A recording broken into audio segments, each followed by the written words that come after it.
बाळूमामा पायी दिंडी सोहळ्याचे यंदाचे तिसरे वर्ष अत्यंत उत्साहात साजरे होत आहे.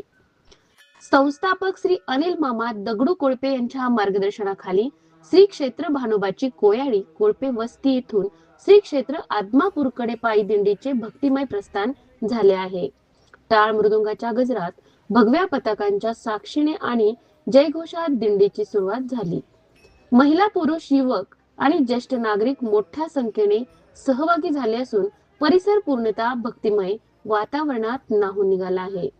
ही दिंडी शुक्रवार दिनांक 27 फेब्रुवारी 2026 पासून रविवार दिनांक 15 मार्च पर्यंत आदमापूर येथे पोहोचणार आहे.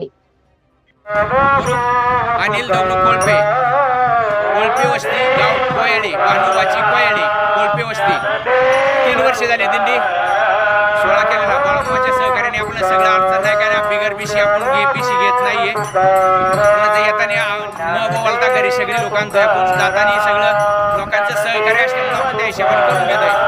असंच लोकांचं सहकार्य असं आपण असं सहकार्याने कायमस्वरूपी आपण असंच का मामाच्या सोहळा चालू राहून देऊ. असंच आता आज 27 तारखेला चाली 16 तारखेला आपण जाग्यावर बसणार आहे. 15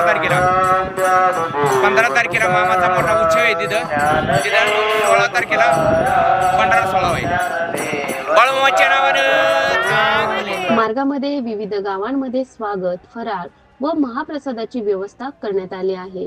स्थानिक ग्रामस्थ व प्रशासनाचेही सहकार्य लाभत आहे. संस्थापक श्री अनिल मामा कोळपे यांनी सर्व भक्तांना शिस्त आणि भक्तिभाव जपत यात्रेत सहभागी होण्याचे आवाहन केले आहे. ही दिंडी श्रद्धेचा आणि एकतेचा उत्सव आहे. सर्वांनी शांतता व शिस्त पाळावी असे आयोजकांनी सांगितले.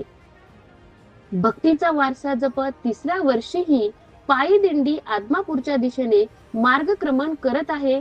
मी मीनाक्षी गोडके, मनपावृत्त 24 तास.